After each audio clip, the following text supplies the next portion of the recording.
Final Fantasy XIV Shadowbringers is among one of the best examples of epic fantasy stories currently available. It stands as one of the most highly acclaimed games in the Final Fantasy franchise as a whole, despite being an MMO. When compared to the other expansions in the series, and even other standalone games, what is it about Shadowbringers that makes it such a standout, rewarding, and emotional experience? Now, before we start, you should know that there are going to be spoilers in this video, so if you haven't completed the MSQ of Shadowbringers, this might be a video you want to save for later.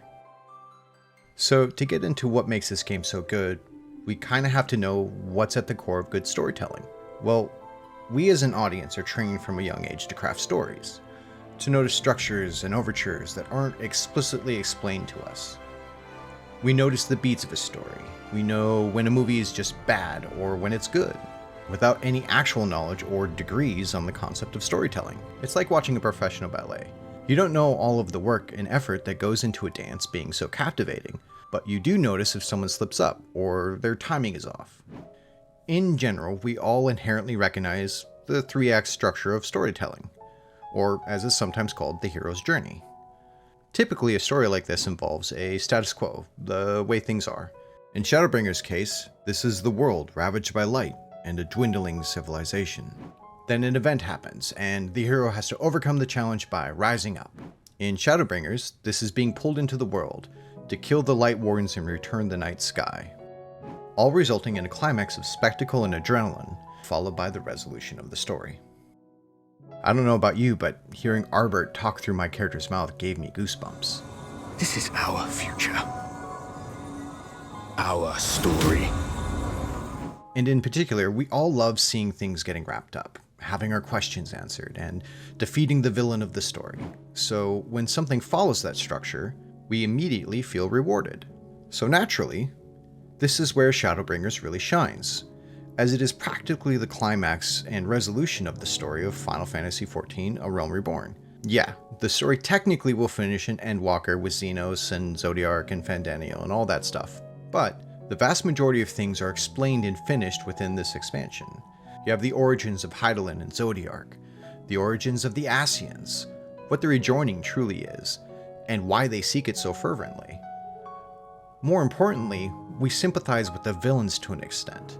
We know so much more about the universe that we exist in, and why it is the way that it is. We get so many answers to things that have been hinted at for 3 previous expansions. In fact, in patch 5.3, you literally do a recap of the story this far in an emotional duty, seeing past characters, just before you take on Elidibus and close the final chapters of the first, which are typically things that happen in the climax of a story. We have our questions answered, our final villain is revealed, and we overcome them in an epic display of light versus dark. This is pretty basic stuff, and yet Shadowbringers hits a little bit harder than just a good story.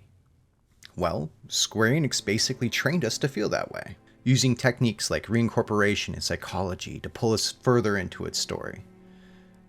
Again, as an audience, we generally like feeling included, like we're in the know, that we're smart. So when the trailer for Shadowbringers released, they started teaching us key things that we could recognize, that our role as the Warrior of Light would be flipped on its head. We're introduced to a song that would permeate the entirety of the expansion.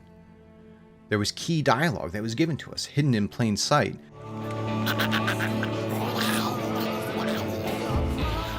only to have that exact line repeated by Emet-Selch at the end.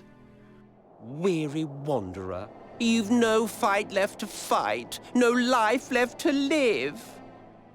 Lines that would be repeated again and again. And when our brains hear something familiar, we get this rush, this excitement that, hey, we recognize this thing. And immediately, we feel rewarded.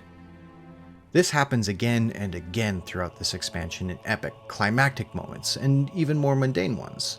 And we were trained to recognize these things long before the game ever released. Then Square unleashed Shadowbringers upon us. Immediately, you're thrust into a world full of bleak landscapes and weary travelers. And you, as the hero of light, instinctively know that you must do something about it.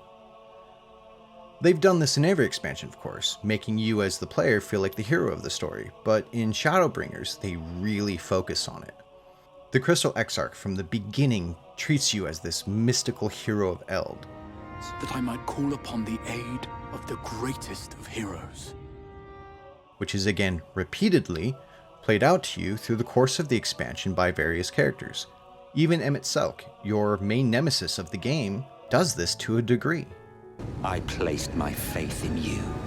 Let myself believe that you could contain the light. It put the importance of everything on you. Solely you. You're the one absorbing the Light Wardens. You're the one who's being rejoined and is basically an Ascian. You get to feel from nearly every character in the first that you're the hero, while in previous expansions, you were a part of everything. A huge part, yes, but still, other people played their part, so the focus of this game, this expansion, is on you. You defeat the Light Wardens, and you bring the darkness back to the land. Square really makes this hit home by changing the physical world of the MMO that you play in. When previously in most MMOs, the main thing that changes is your character model.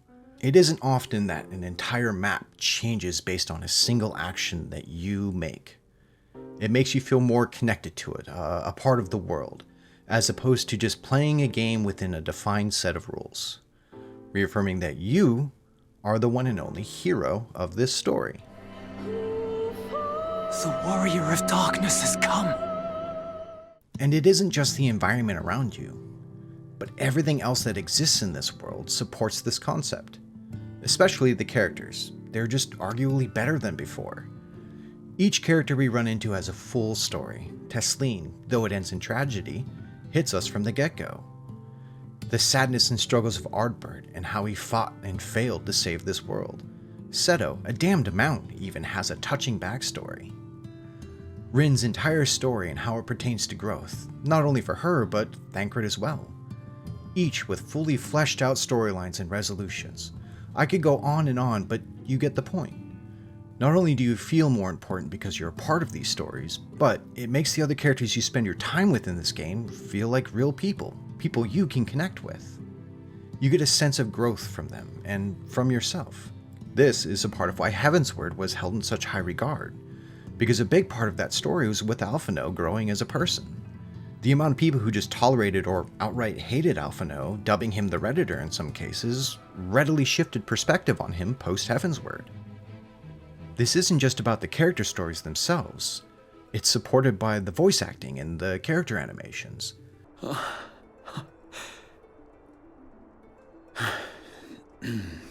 Right. I accept. Henceforth, I shall count myself a scion of the Seventh Dawn. Grahatia, at your service. Technological advancements and actors getting familiar with their roles allows for things to get more nuanced and more finished. Each of these things lending itself to help the story feel more full of life. You can go and watch reaction videos of people playing through and seeing them have emotional reactions to just character animations or the way a line is delivered. It's the same reason that Pixar's Up made us all cry in the first 10 minutes with pretty much no dialogue. The more human we view something, the more attached to it we become. And on top of this, there is a common saying that the story is only as good as its villain. Up to this point, the Ascians have been seen as the masked evildoers who have a firm mission but no real reason for it.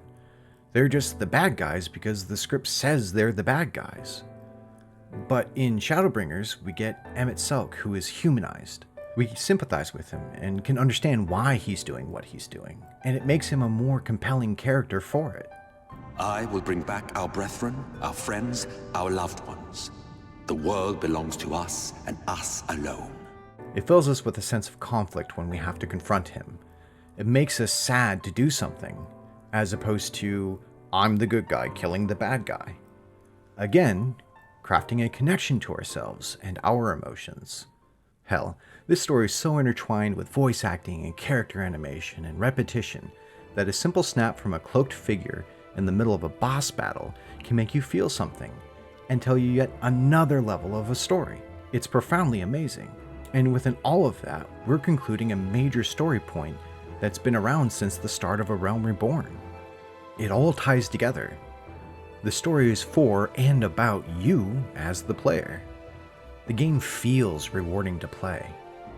From being trained to recognize small but repetitive things to having your chest feel heavy from the incredible composition of the theme of the expansion. having your questions answered with satisfaction. All of it tied together in a neat little package of story, emotional music, and touching characters. Everything focuses on you having a psychological and emotional reaction to nearly every aspect. And that is why, in my opinion, Shadowbringers hits so hard and is a story we'll not see for some time, within or without the Final Fantasy franchise. I also have some concerns about how Shadowbringers kind of loaded so much into this game that it leaves little to no room for an epic conclusion with Xenos and Endwalker. So if you'd like to hear my thoughts about that, please like and subscribe and hit that notification bell, and leave a comment letting me know that you want to hear about that. Hopefully you enjoyed this video, and thank you for watching.